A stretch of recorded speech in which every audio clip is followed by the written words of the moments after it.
Hello, my friends. It's Indiana Holmes again for another installment of the Red House Mystery Book by A.A. Milne. Tonight we begin with Chapter 16, Getting Ready for the Night. What was it that Kaylee was going to hide in that pond that night? Anthony thought he could possibly know now. It was Mark's body. From the beginning, he had seen this answer coming and had drawn back from it. For if Mark had been killed, it seemed such a cold-blooded killing.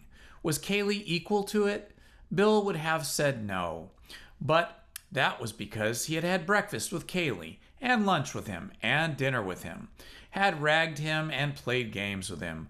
Bill would have said no, because Bill wouldn't have killed anybody in cold blood himself, and because he took it for granted that other people behaved pretty much as he did. But Anthony had no such illusions. Murderers were done. Murder had actually been done here, for there was Robert's dead body. Why not another murder? Had Mark been in the office at all that afternoon? The only evidence, other than Kaylee's, which obviously did not count, was Elise's. Elise was quite certain that she had heard his voice, but then Bill had said that it was a very characteristic voice, and an easy voice, therefore easy to imitate. If Bill could imitate it so successfully, why not Kaylee? But perhaps it had not been such a cold-blooded killing after all. Suppose Kaylee had gotten into a quarrel with his cousin that afternoon over the girl whom they were both wooing. Suppose Kaylee had killed Mark, either purposely or in sudden passion, or accidentally, meaning only to knock him down. Suppose that this had happened in the passage, say about 2 o'clock, either because Kaylee had deliberately led him there, or because Mark had casually suggested a visit to it. One could imagine Mark continually gloating over that secret passage. Suppose Kaylee there, with the body at his feet, feeling already the rope around his neck, his mind daring this way and that in frantic search for a way of escape. And suppose that suddenly and irreverently he remembers that Robert is coming to the house at 3 o'clock that afternoon. Automatically, he looks at his watch. In half an hour's time, he must think of something quickly. Shall he bury the body in the passage and let it be thought that Mark ran away, frightened at the mere thought of his brother's arrival? But there was evidence of the breakfast table. Mark had seemed annoyed at this resurrection of the black sheep, but certainly not frightened. No, that was much too thin a story. But suppose Mark had actually seen his brother and had had a quarrel with him. Suppose it could be made to look as if Robert had killed Mark. Anthony pictured himself Kaylee in the passage, standing over the dead body of his cousin and working it out. How could Robert be made to seem the murderer if Robert were alive to deny it? But suppose Robert were dead too. He looks at his watch again. Only 25 minutes now. Suppose Robert were dead too. Robert dead in the office, Mark dead in the passage. How does that help? Madness. But if the bodies were brought together somehow, and Robert's death looked like suicide, was it possible? Madness again. Too difficult. Only 20 minutes now. Too difficult to arrange in 20 minutes. Can't arrange a suicide. Too difficult. Only 19 minutes. And then the sudden inspiration. Robert dead in the office. Mark's body hidden in the passage. Impossible to make Robert seem the murderer. But how easy to make Mark. Robert dead and Mark missing. Why, it jumped to the eye at once.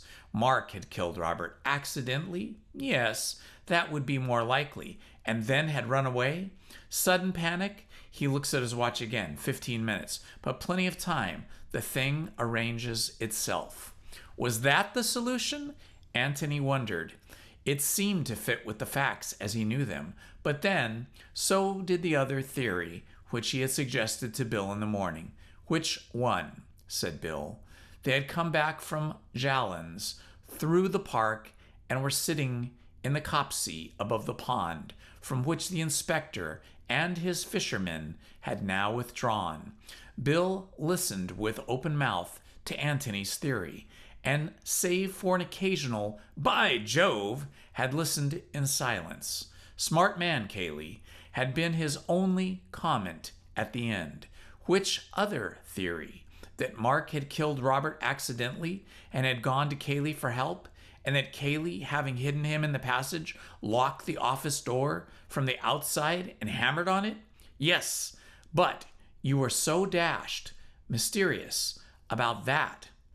I asked you what the point of it was, and you wouldn't say anything. He thought for a little, and then went on. I suppose you meant that Cayley deliberately betrayed Mark and tried to make him look like the murderer. I wanted to warn you that we should probably find Mark in the passage, alive or dead, and now you don't think so. Now I think his dead body is there, meaning that Cayley went down and killed him afterwards, after you had come, after the police had come. Well, that's what I shrink from, Bill. It's so horribly cold-blooded. Cayley may be capable of it, but hate to think of it. But dash it all, your other way is cold-blooded enough. According to you, he goes up to the office and deliberately shoots a man with whom he has no quarrel, whom he hasn't seen for 15 years. Yes, but to save his own neck. That makes a difference. My theory is that he quarreled violently with Mark over the girl and killed him in sudden passion. Anything can happen after that would be self-defense. I don't mean that I excuse it, but that I understand it. And I think that Mark's dead body in the passage now, and has been there since, say, 2:30 yesterday afternoon, and tonight Cayley is going to hide it in the pond. Bill pulled at the moss on the shoulder beside him, threw away a handful or two, and slowly said, You may be right, but it's all guesswork, you know. Antony laughed. Good Lord, of course it is, he said. And tonight we shall know if it's a good guess or a bad one. Bill brightened up suddenly. Tonight, he said. I say, tonight's going to be rather fun. How do we work at it? Antony was silent for a while. Of course, he said at last, we ought to inform the police so that they can come here and watch the pond tonight. Of course, grinned Bill. But I think that perhaps it is a little early to put our theories before them. I think perhaps it is, said Bill solemnly. Antony looked up at him with a sudden smile. Bill, you old bounder. Well, dash it. It's our show. I don't see why we shouldn't get our little bit of fun out of it. Neither do I. All right, then. We'll do it without the police tonight. We shall miss them, said Bill sadly. But 'tis better so. There were two problems in front of them. First, the problem of getting out of the house without being discovered by Cayley. The second, the problem of recovering whatever it was which Cayley dropped into the pond that night. Let's look at it from Cayley's point of view, said Antony.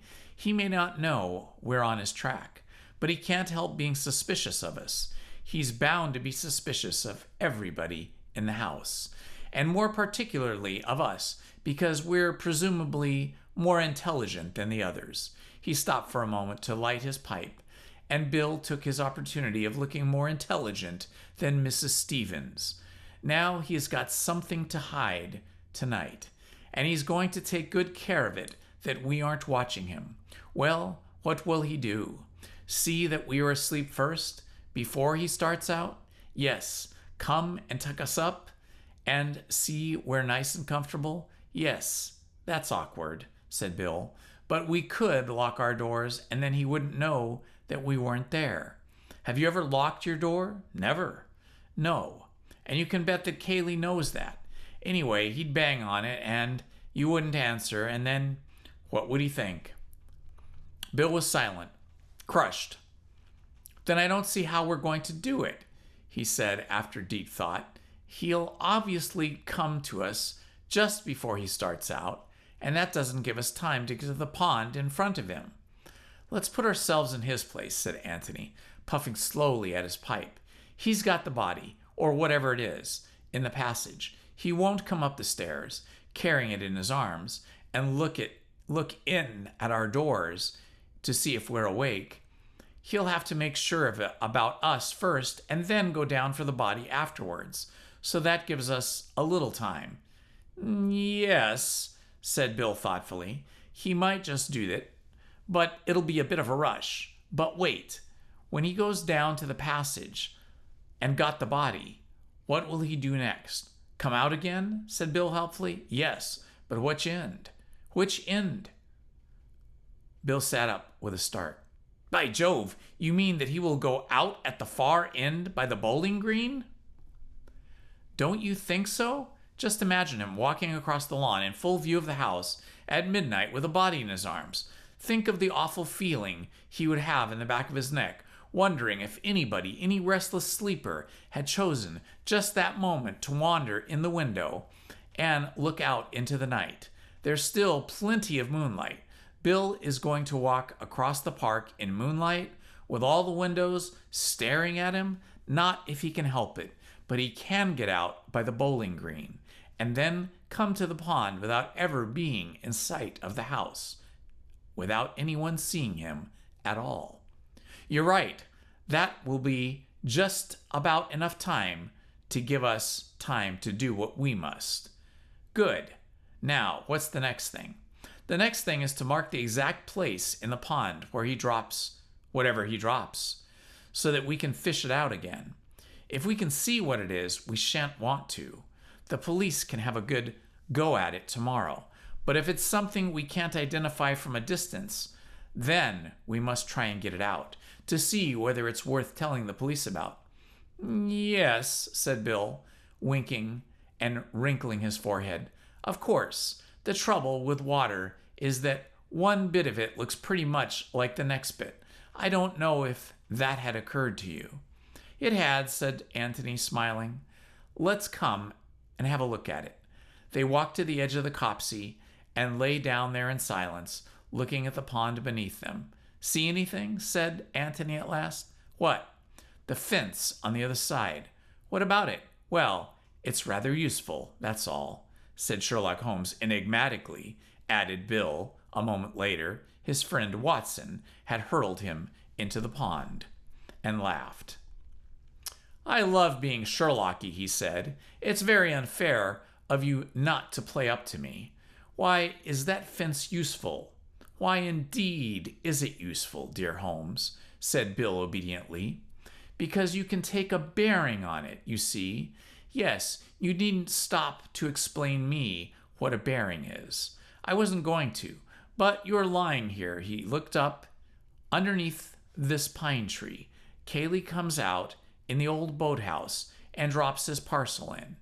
You take a line from here onto that boat and mark it off on the fence there. Say it's the 5th post from the end. Well, then I take a line from my tree. We'll find one from me directly, and it comes on to the 20th post, say, and where the two lines meet, there shall be eagles gathered together. QED. And there, I almost forgot to remark, will the taller eagle, Beverly by name, do his famous diving act, as performed nightly at the Hippodrome? Bill looked at him uneasily. I say, really? It's beastly dirty water, you know. I'm afraid so, Bill. So it's written in the book of Jasher. Of course, I knew that just one of us would have to, but I hoped, oh well, it's a warm night. Just the night for a bath, agreed Anthony, getting up. Well, now, let's have a look for my tree. They walked down to the margin of the pond and then looked back.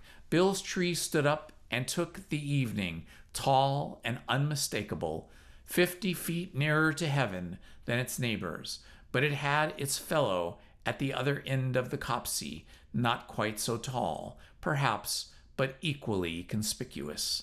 That's where I shall be, said Antony, pointing to it. Now, for the Lord's sake, count your posts accurately. Thanks very much, but I shall do it for my own sake, said Bill with feeling. I don't want to spend the whole night diving. Fix from the post in a straight line with you and splash, and then count backwards to the beginning of the fence. Right, old boy, leave it to me. I can do this on my head. Well, that's what you will have to do, the last part of it anyway, said Antony with a smile.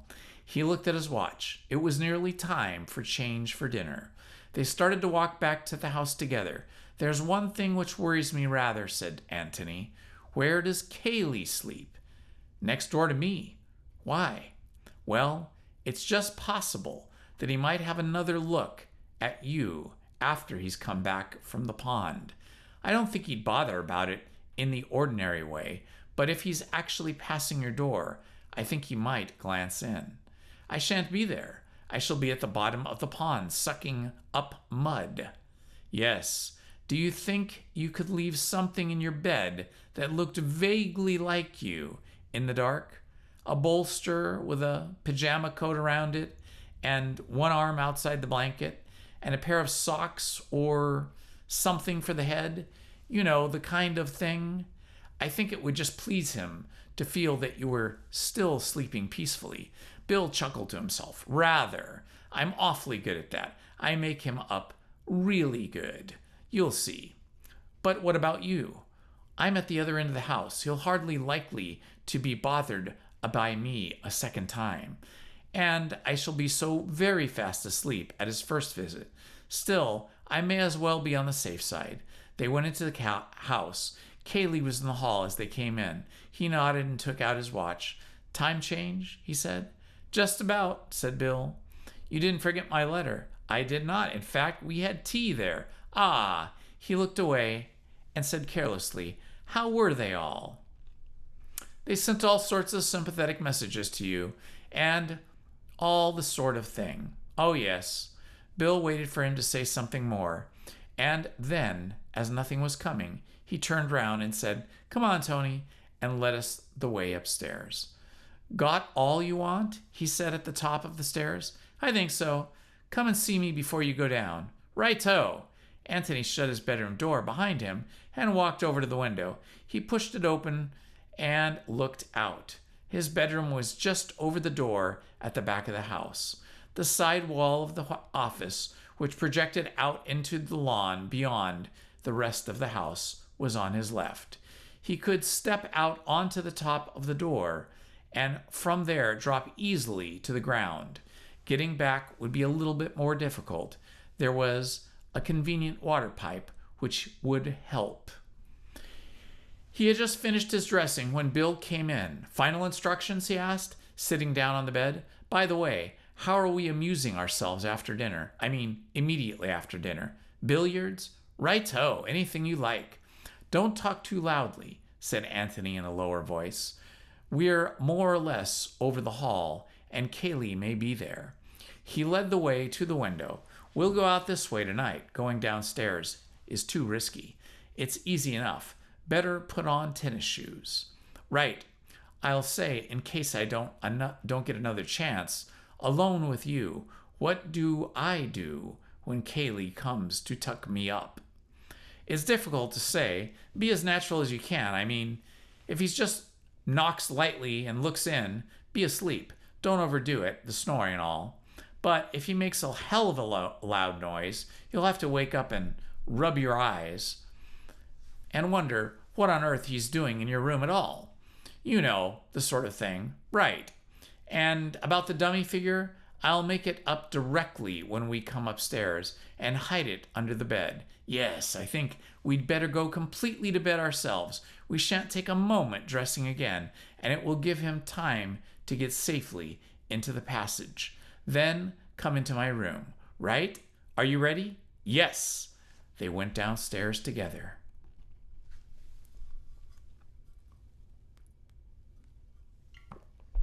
Chapter 17.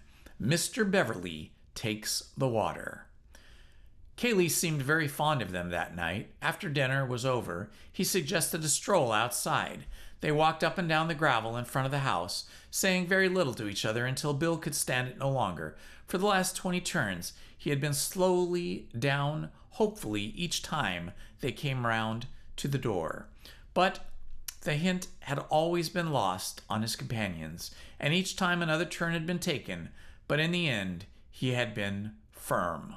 "What about a little billiards?" he said, shaking himself free from the others. "Will you play?" said Anthony to Kaylee.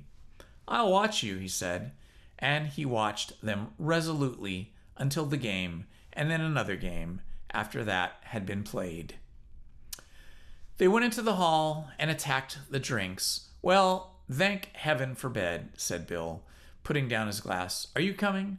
"Yes," said Anthony, and finished his drink. He looked at Kaylee. "I've just got 1 or 2 things to do," said Kaylee. "I shan't be long following you." "Well, good night, then." "Good night." "Good night," called Bill from the hallway halfway up the stairs. "Good night, Tony." "Good night." Bill looked at his watch, 11:30. Not much chance of anything happening for another hour. He pulled open a drawer and wondered what to wear on their expedition. Gray flannel trousers, flannel shirt, a dark coat, perhaps a sweater, as they might be laying out in the Copsey for some time. And, good idea, a towel. He would want it later on, and meanwhile he could wear it round his waist. Tennis shoes. Ah, there. Everything was ready. Now, then for the dummy figure. He looked at his watch again for getting into bed. 12:15. How long to wait before Kaylee came up, turned out the light, and then, standing by the door in his pajamas, waited for his eyes to become accustomed to the new darkness. He could only just make out the bed in the corner of the room. Kaylee would want more light than that if he were to satisfy himself from the door that the bed was occupied.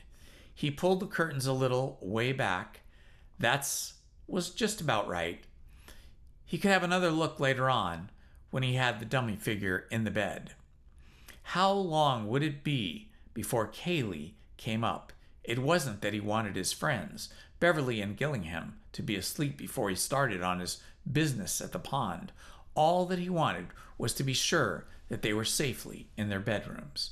Kaylee's business would make no noise, give no sign, to attract the most wakeful member of the house, so long as the household was really inside the house. But if he wished to reassure himself about his guests, he would have to wait until they were far enough on their way to sleep not to be disturbed by him as he came up to reassure himself. So it amounted to the same thing, really. He would wait until they were asleep, until they were very asleep, sleeping very soundly. With a great effort, Bill regained the mastery over his wandering thoughts and came awake again. This would never do. It would be fatal if he went to sleep, to sleep, and then in an instant he was intensely awake. Suppose Kaylee never came at all. Suppose Kaylee was so unsuspicious that as soon as they had gone upstairs, he dived down into the passage and set about his business. Suppose even now he was at the pond, dropping into that secret of his. Good heavens, what fools they have been. How could Anthony have taken such a risk? Put yourself in Kaylee's place, he had said. But how was it possible? They weren't Kaylee. Kaylee was at the pond now. They would never know what he had dropped into it. Listen. Somebody at the door. He was asleep quite naturally now. Breathe a little more loudly, perhaps. He was asleep. The door was opening. He could feel it opening behind him. Good Lord, suppose Kaylee was the murderer. Why, even now he might be... No, he mustn't think of that. If he thought of that, he would have to turn around. He mustn't turn around. He was asleep, just peacefully asleep. But why didn't the door shut? Where was Kaylee now? Just behind him? And in his hand, No, he mustn't think of that. He was asleep.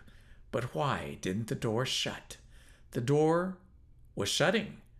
There was a sigh from the sleeper in the bed, a sigh of relief which escaped him involuntarily. But it had a very natural sound, a deep breath from a heavy sleeper.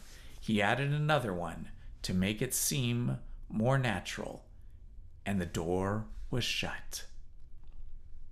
Bill counted 100 slowly and then got up. As quickly and noiselessly as possible, he dressed himself in the dark. He put the dummy figure in the bed, arranged the clothes so that just enough, but not too much of it, was showing, and stood by the door looking at it. For a casual glance of the room was just about light enough. Then very quietly, very slowly, he opened the door. All was still. There was no light from beneath the door of Kaylee's room. Very quietly, very carefully, he crept along the passage to Anthony's room. He opened the door and went in. Anthony was still in bed.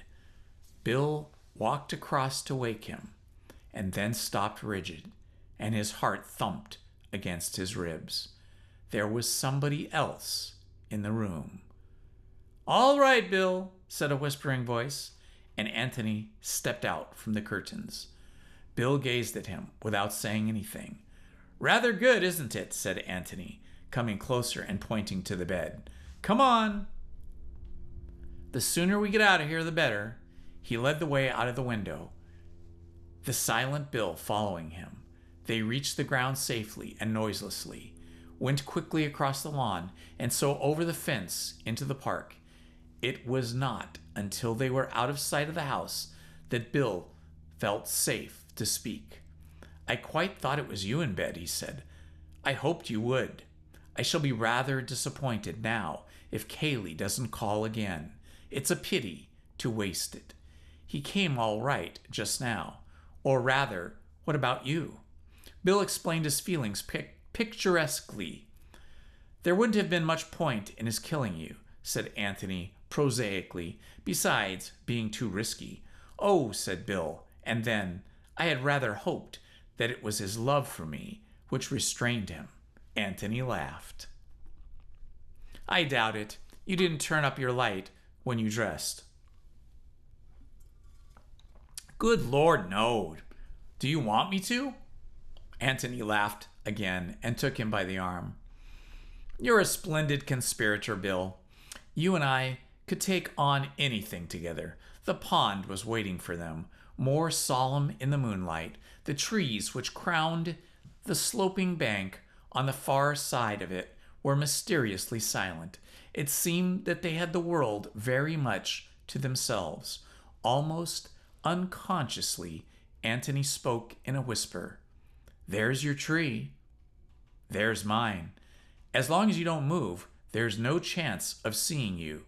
After he's gone, don't come out till I do. He won't be there for a quarter of an hour or so don't be impatient." "Right-o," whispered Bill. Anthony gave him a nod and a smile, and they walked off to their posts. The minutes went by slowly. To Anthony, lying hidden in the undergrowth at the foot of the tree, a new problem was pressing itself. Suppose Kaylee had to make more than one journey that night. He might come back to find them in the boat. One of them, indeed, in the water. And if they decided to wait in hiding, on the chance that Kaylee was coming back, what was the least time they safely could allow? Perhaps it would be better to go round the front of the house and watch for his return there, the lighthouse, or rather the light in his bedroom, before conducting their experiments at the pond. But then they might miss his second visit in this way, if he made a second visit. It was difficult. His eyes were fixed on the boat as he considered these things, and suddenly, as if materialized from nowhere, Kaylee was standing by the boat. In his hand was a small brown bag. Kaylee put the bag in the bottom of the boat, stepped in, and using an oar as a punt pole pushed slowly off. Then, very silently, he rowed towards the middle of the pond. He had stopped. The oars rested on the water. He picked up the bag from between his feet, leaned over the nose of the boat, and rested it lightly on the water for a moment. Then he let it go. It sank slowly. He waited there, watching, afraid, perhaps, that it might rise again. Anthony began to count, and now Cayley was back at his starting point. He tied up the boat, looked carefully round to see that he left no traces behind him, and then turned to the water again. For a long time, as it seemed to the watchers, he stood there, very big, very silent, in the moonlight. At last, he seemed satisfied. Whatever his secret was, he had hidden it. And so, with a gentle sigh, as unmistakable to Anthony as if he had heard it, Cayley turned away and vanished again as quietly as he had come. Anthony gave him 3 minutes and stepped out from the trees. He waited there for Bill to join him. 6, whispered Bill. Anthony nodded. I'm going round to the front of the house. You get back to your tree and watch, in case Cayley comes again. Your bedroom is on the left-hand end one, and Cayley's is the end one. Is that right? Bill nodded. Right. Wait in hiding till I come back. I don't know how long it shall be, but don't be impatient. It will seem longer than it is. He patted Bill on the shoulder, and with a smile and a nod of the head, he left him there. What was in the bag? What could Cayley want to hide other than a key or a revolver? Keys and a revolver sink of themselves. No need to put them in a bag first. What was in the bag? Something which wouldn't sink itself. Something which needed to be helped with stones before it would hide itself safely in the mud. Well, they would find out. There was no object in worrying about it now. Bill had a dirty night's work in front of him, but there was the body which Anthony had expected so confidently, or if there was no body, where was Mark? More immediately, moreover, where was Cayley? As quickly as he could, Anthony had got to the front of the house and was now lying in the shrubbery which bordered the lawn, waiting for the light to go on in Cayley's window. If it went up in Bill's window, then they were discovered. It would mean that Cayley had glanced into Bill's room, had been suspicious of the dummy figure in the bed, and had turned up the light to make sure. After that, it was a war between them. But if it went up in Cayley's room, there was a light. Anthony felt a sudden thrill of excitement. It was in Bill's room. War. The light stayed there, shining vividly, for a wind had come up, blowing the moon behind a cloud and casting a shadow over the rest of the house. Bill had left his curtains undrawn. It was careless of him, the first stupid thing he had done. But the room slipped out again. The moon slipped out again. And Anthony laughed to himself in the bushes. There was another window beyond Cayley's, and there was no light in it. And the declaration of war was postponed. Anthony lay there, watching Cayley into bed. After all, it was only polite to return Cayley's own solitude earlier in the night. Politeness demanded that one should not disport oneself on the pond until one's friends were comfortably tucked in. Meanwhile, Bill was getting tired of waiting. His chief fear was that he might spoil everything by forgetting the number 6. It was the 6th post. 6. He broke off a twig and divided it into 6 pieces. There he arranged it on the ground in front of him. 6. He looked at the pond, counted the 6th post, and murmured 6 to himself. Then he looked down at the twigs. 1, 2, 3, 4, 5, 6, 7. 7. Was it 7? Or was that the 7th bit of the twig an accidental bit which had been on the ground anyhow? Surely it was 6. He had said 6 to Antony. If so, Antony would remember, and it was all right. 6. He threw away the 7th twig and collected the other 6 together. Perhaps they would be safer in his pocket. 6. The height of a tall man.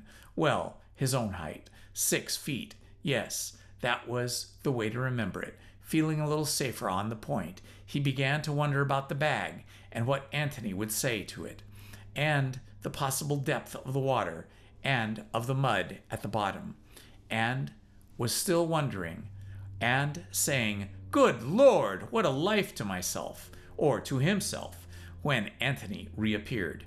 Bill got up and came down the slope to meet him. 6, he said firmly. 6th post from the end. Good, smiled Antony. Mine was 18th, a little way past it. What did you go for? What did you go off for? I went to see Kaylee into bed. Is it all right? Yes. Better hang your coat over the 6th post, and then we shall see it more clearly and easily. I'll put mine on the 18th. Are you going to undress here or on the boat? Some here, some on the boat. You're quite sure that you wouldn't like to do the diving yourself? Quite, thanks. They had walked around to the other side of the pond. Coming to the 6th post of the fence, Bill took off his coat and put it in position, and then finished his undressing, while Antony went off to mark the 18th post. When they were ready, they got into the boat, Antony taking the oars. Now, Bill, tell me as soon as I'm in line with your 2 marks. He rowed slowly towards the middle of the pond. You're about there now, said Bill at last. Antony stopped rowing and looked about. Yes, that's pretty well right. He turned the boat's nose round until it pointed to the pine tree under which Bill had lain. You see my tree and the other coat? Yes, Bill said. Right? Now then, I'm going to row gently along this line until we're dead in between the two. Get it as exact as you can for your own sake. Steady, said Bill warningly. Back a little more, forward again, right? Antony left the oars on the water and looked around. As far as he could tell, there was an exact line with each pair of landmarks. Now then, Bill, in you go. Bill pulled off his shirt and trousers and stood up. You mustn't dive from the boat, old boy, said Antony hastily. You'll shift its position. Slide in gently. Bill slid in from the stern and swam slowly around to Antony. What's it like? Said Antony. Cold. Well, here's luck to it. He gave a sudden kick, flashed for a moment in the water, and was gone. Antony steadied the boat and took another look at his landmarks. Bill came up behind him with a loud explosion. It's pretty muddy, he protested. Weeds. No, thank the Lord. Well, try again. Bill gave another kick and disappeared. Again, Antony coaxed the boat back into position, and again Bill popped up, this time in front of him. I feel that if I threw you a sardine, said Antony with a smile, you'd catch it in your mouth quite prettily. It's awfully easy to be funny from where you are.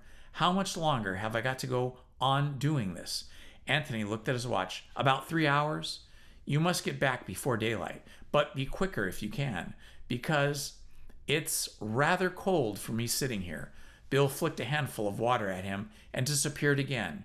He was under for almost a minute this time, and there was a grin on his face when he was visible again.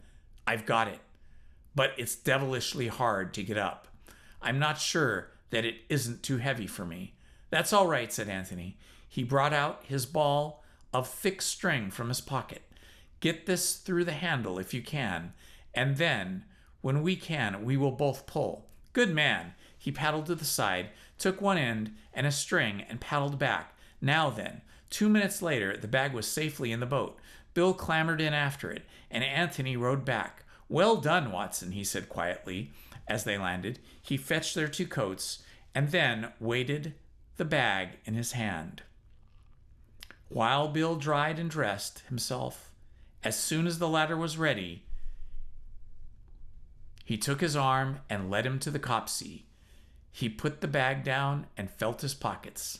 "I shall light a pipe before I open it," he said. "What about you?" "Yes." With great care, they filled and lit their pipes. Bill's hand was a little unsteady.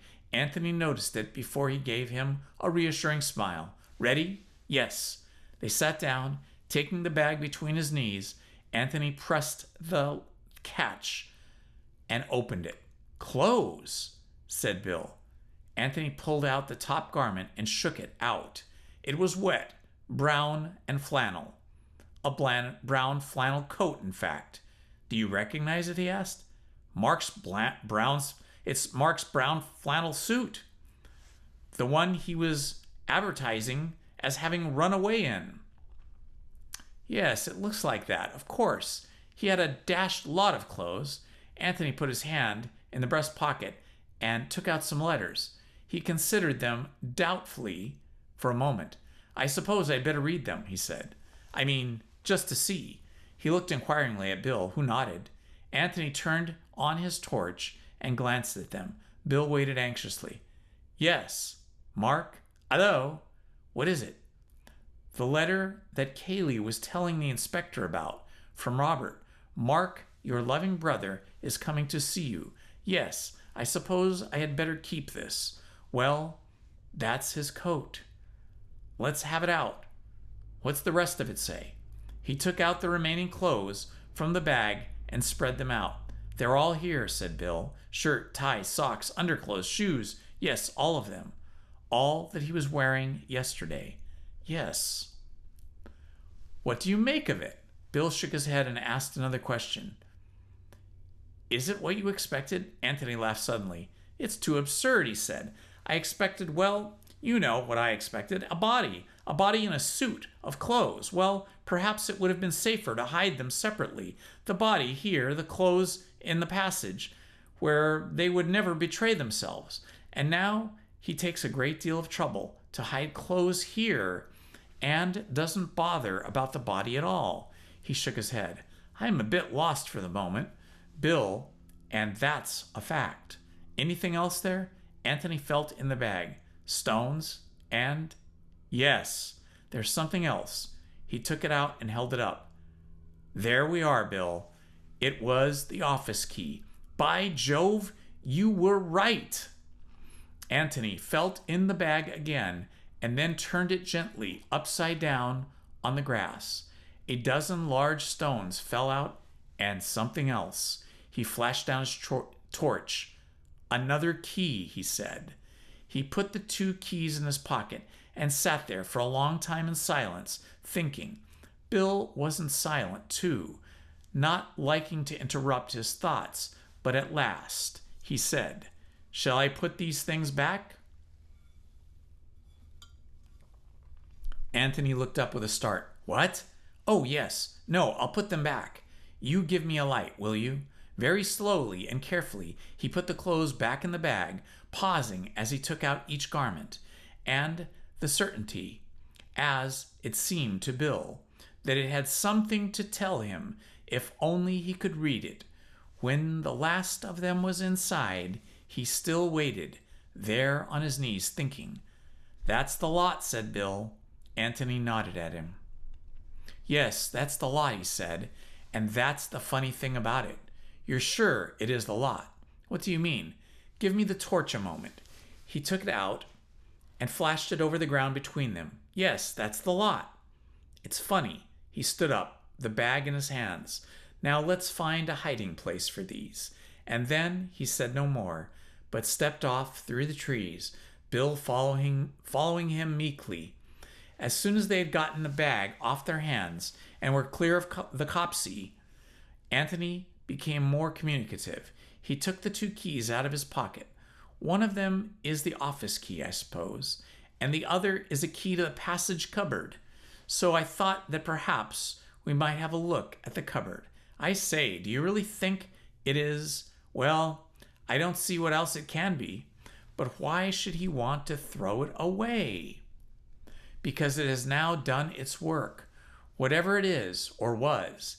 and he wants to wash his hands of the passage. He'd thrown the passage away if he could. I don't think it much matters one way or another, and I don't suppose there's anything to find in that cupboard, but I feel that we must look. Do you still think Mark's body might be there? No. And yet, where else can it be? Unless I'm hopelessly wrong, and Kaylee never killed him at all. Bill hesitated, wondering if he dare advance his theory. I know you'll think me an ass, my dear Bill. I'm such an obvious ass myself that I should be delighted to think that you are too. Well then, suppose Mark did kill Robert, and Kaylee helped him to escape, just as we thought at first.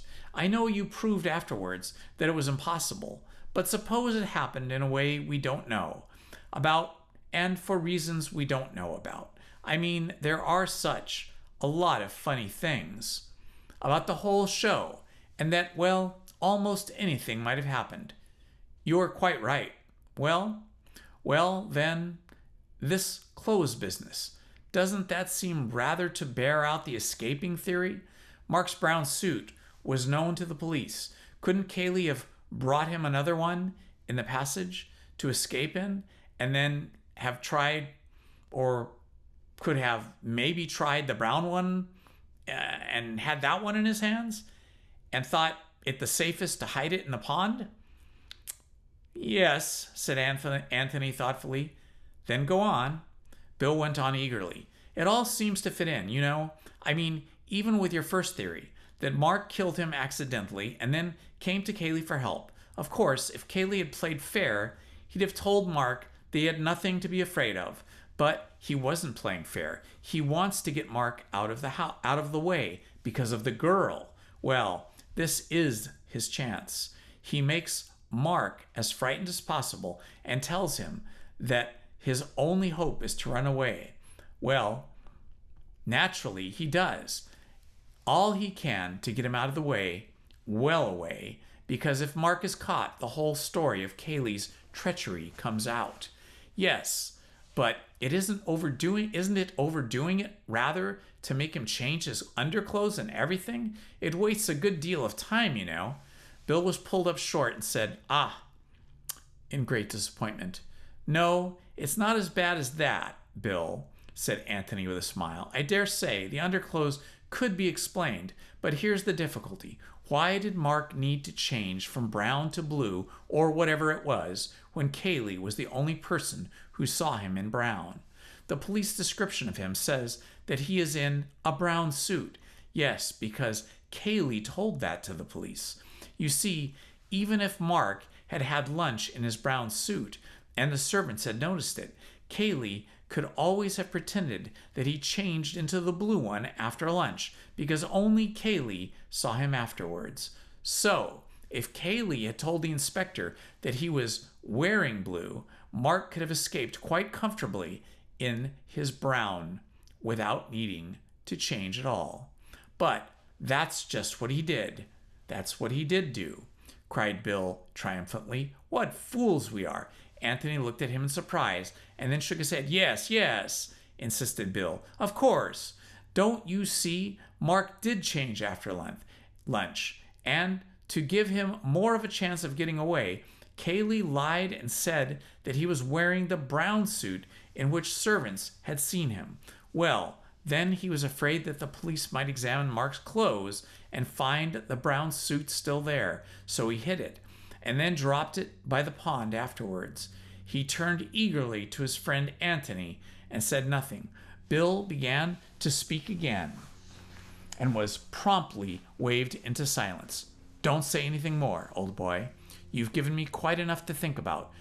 Let's bother about it tonight. We'll just have to look at this cupboard and then get into bed. But the cupboard had not much to tell them that night. It was empty, save a few old bottles. Well, that's that, said Bill. But Anthony, on his knees, with a torch in his hand, continued to search for something. What are you looking for? Asked Bill at last. Something that isn't there, said Anthony, getting up and dusting off his trousers, and he locked the door again.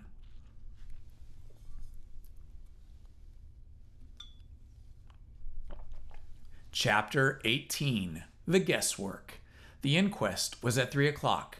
Thereafter, Antony have no claim on the hospitality of the Red House. By 10 o'clock, his bag was packed and waiting to be taken to the George. To Bill, coming upstairs after a more prolonged breakfast, this early morning bustle was a little surprising. "What's the hurry?" he asked. "None.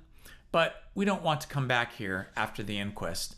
Getting your packing over now, and then you can have the morning to ourselves." "Right-o." He turned to go to his room, and then came back. "I say, are we going to tell Kaylee that we're staying at the George?" "You're not staying at the George, Bill. Not officially. You're going back to London." "Oh." "Yes, ask Kaylee to have your luggage sent to to Stanton, ready for you to catch the train. Thereafter, the inquest. You can tell him that you've got to see the Bishop of London at once. The fact that you are hurrying back to London to be confirmed will make it seem more natural that I should resume my interrupted solitude at the George as soon as you have gone. Then, where do I sleep tonight? Officially, I suppose, in the Fulham place. Unofficially, I suspect in my bed, unless they've got another spare room at the George. I've put your confirmation robe, your pajamas and brushes and things in my bag, ready for you. If there is anything else you want to know, then go and pack, and meet at 10:30 beneath the blasted oak, or in the hall, or somewhere. I want to talk and talk and talk, and I must have my Watson." "Good," said Bill, and went off to his room. An hour later, having communicated their official plans to Kaylee, they wandered out together into the park. "Well," said Bill, as they sat there underneath the convenient tree. "Talk away. I had many bright thoughts in my bath this morning," began Antony. "The brightest one of all was that we were being damn fools and working at this thing from the wrong end altogether." "Well, that's helpful. Of course, it's very hampering being a detective when you don't know anything about detecting, and when nobody knows that you're doing detection, and you can't have people up to cross-examination of them, and have neither the energy nor the means to make proper inquiries. And, in short, when you're doing the whole thing in a thoroughly amateur, haphazard way. For amateurs, I don't think we're doing all that badly," protested Bill. "No, not for amateurs. But if we had been professionals, I believe we should have gone at it from another end. The Robert end. We have been wondering about Mark and Kaylee all the time. Now let's wonder about Robert for a bit. We know so little about him. Well, let's see, what do we know? First of all, then, we know vaguely that he was a bad lot of the sort of brother who is hushed up in front of other people. Yes, we know that he announced his approaching arrival to Mark in a rather unpleasant letter, which I have in my pocket. Yes, and then know rather a curious thing. We know that Mark told you that all this black sheep was coming. Now, why did he tell you that his brother was a black sheep?" Bill was thoughtful for a moment. "I suppose," he said slowly, "that he knew we were bound to see him, and thought that at best he was not to be quite frank about it." "But were you bound to see him? Were you at all away playing golf?" "We were bound to see him if we stayed in the house that night." "Very well, then. That's the one thing we've discovered. Mark knew that Robert was staying in the house that night. Or shall we put it this way? He knew that there was no chance of getting Robert out of the house at once." Bill looked at his friend eagerly. Go on," he said. "This is getting interesting." "He also knew something else," went on Antony. "He knew that Robert was bound to betray his real character to you as soon as he met him. He couldn't pass him off as on you, just a traveler and a brother from the dominions, with perhaps a bit of accent, he had to tell you at once, because you were bound to find out that Robert was a rascal. Yes, that sounds enough. Well, now, doesn't strike you that Mark made up his mind about all that rather quickly? How do you mean? He got this letter at breakfast. He read it, and directly he had read it, he began to confide in you in all that he had to say.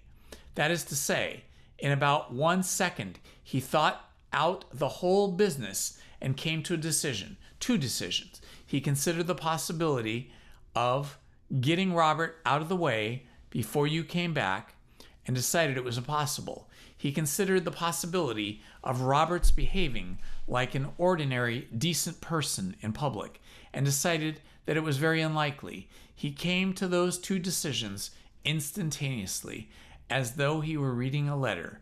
Isn't that rather quick work? Well, what's the explanation? Antony waited till he had refilled and lighted his pipe before answering. What's the explanation? Well, let's leave it for the moment and take another look at the other 2 players in conjunction with this time and Mrs. Norbury. Mrs. Norbury, said Bill, surprised. Yes, Mark. Mark had hoped to marry Miss Norbury. Now, if Robert really was a blot upon the family honor, Mark would want to do one of 2 things. Either keep it from the Norburys altogether, or else, if it had come out, to tell them himself before the bad news came to them indirectly. Well, he told them. But the funny thing is that he had told them the day before Robert's letter came out. Robert's came and was killed the day before yesterday, Tuesday. Mark told Mrs. Norbury about him on Monday. What do you want to make of that? Coincidence, said Bill. After careful thought, he always meant to tell her after his suit and propering, and just before it was all finally settled, he told her that it happened to be Monday. On Tuesday, he got Robert's letter and felt jolly glad that he had told her in time. Well, it might be that, but it's rather curious coincidence. And here is something which makes it very curious indeed. It only occurred to me in the bath this morning. Inspiring place, a bathroom. Well, it's this. He told her on Monday morning, on his way to Middleston in the car. Well? Sorry, Tony, I'm dense this morning. In the car, Bill, and how near can the car get to Jowlands? About 600 yards. Yes, and on his way to Middleston, on some business or other, Mark stops the car, walks 600 yards down the hill to Jowlands and says, "Oh, by the way, Mrs. Norby, I don't think I ever told you that I have a shady brother called Robert." Walks 600 yards up the hill again, gets into a car, and goes off to Middleston. Is that likely? Bill frowned heavily. Yes, but I don't see what you're getting at. Like it or not, we know he had to do it. Of course he did. All I mean is that he must have had some strong reason for telling Mrs. Norby at once. The reason I suggest is that he knew on the morning of Monday morning, not Tuesday, that Robert was coming to see him and had to be in first with the news. And that would explain the other point in his instantaneous decision at breakfast to tell you all about his brother. It wasn't instantaneous. He knew on Monday that Robert was coming and decided then that you would all have to know. Then how do you explain the letter? Well, let's have a look at it. Antony took the letter from his pocket and spread it out on the grass between them. Mark, Your loving brother is coming to see you tomorrow, all the way from Australia. I give you warning so that you will be able to conceal your surprise, but not your pleasure, I hope. Expect him at 3 or thereabouts. No date mentioned. You see, said Anthony, just tomorrow. But he got this on Tuesday, did he? Well, he read it out to us on Tuesday. Oh, yes, he read it out to you. Bill read the letter again and then turned it over and looked at the back of it. The back of it had nothing to say. But what about the postmark? He asked. We haven't got the envelope, unfortunately. And you think he's got the letter on Monday? I'm inclined to think so, Bill. Anyhow, I feel most certain that they knew on Monday that his brother was coming.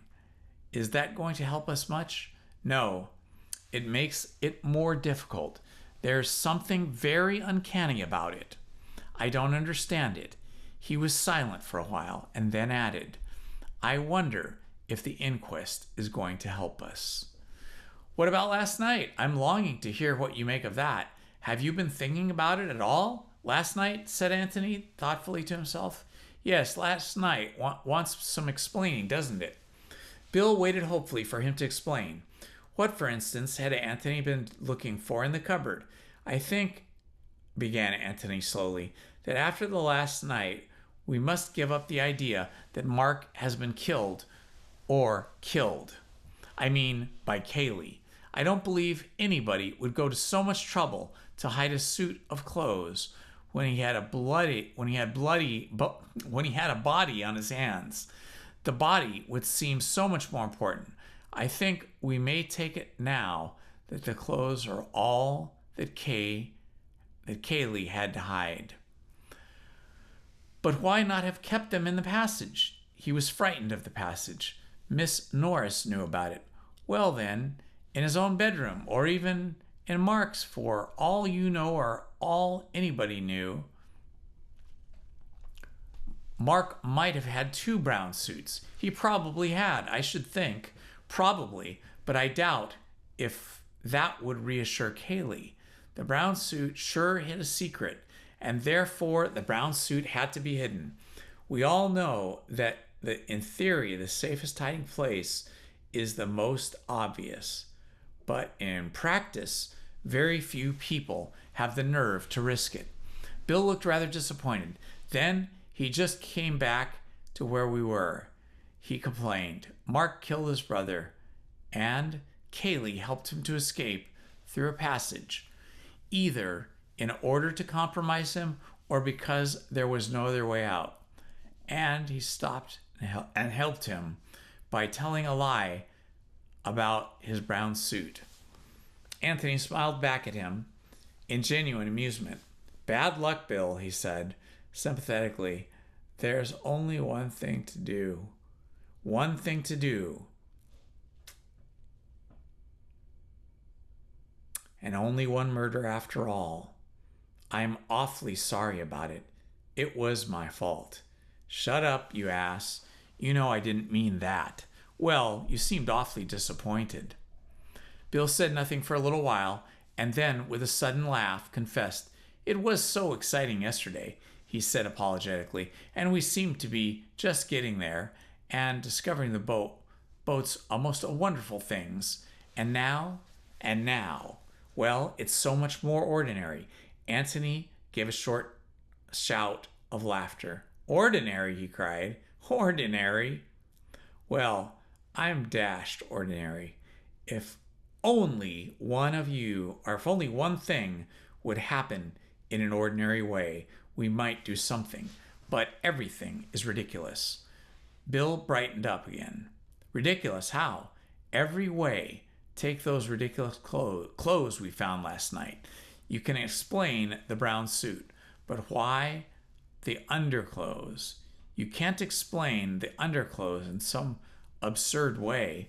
If you like, you can say that Mark always changed his underclothes whenever he interviewed anybody from Australia. But why, in that case, my dear Watson, why didn't he change his collar? His collar, said Bill in amazement. His collar, Watson. I don't understand. And it's all so ordinary, scoffed Antony. Sorry, Tony, I didn't mean that. Tell me about the collar. Well, that's all. There was no collar in the bag last night. Shirt, socks, tie, everything except a collar. Why? Why was that you were looking for in the cupboard? And what was it? Said Bill eagerly. Of course, why no collar? I said.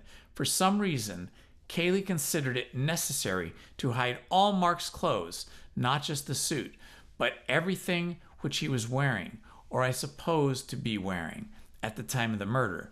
But he hadn't hidden the collar. Why? Had he left it out by mistake? So I looked at the cupboard, and it wasn't there. Had he left it out on purpose? If so, why? And where was it? Naturally, I began to say to myself, where have I seen a collar lately? A collar all by itself. And remembered what? Bill. Bill frowned heavily to himself and shook his head. Don't ask me, Tony. I can't. By Jove. He threw his head in the basket and in the office bedroom. Exactly. But is that the one? The one that goes with the rest of the clothes? Don't know. Where else can it be? But if so, why send the collar quite casually to the wash in the ordinary way and take immense trouble to hide everything else? Why? Bill bit hard on the apple, but could not think of anything to say.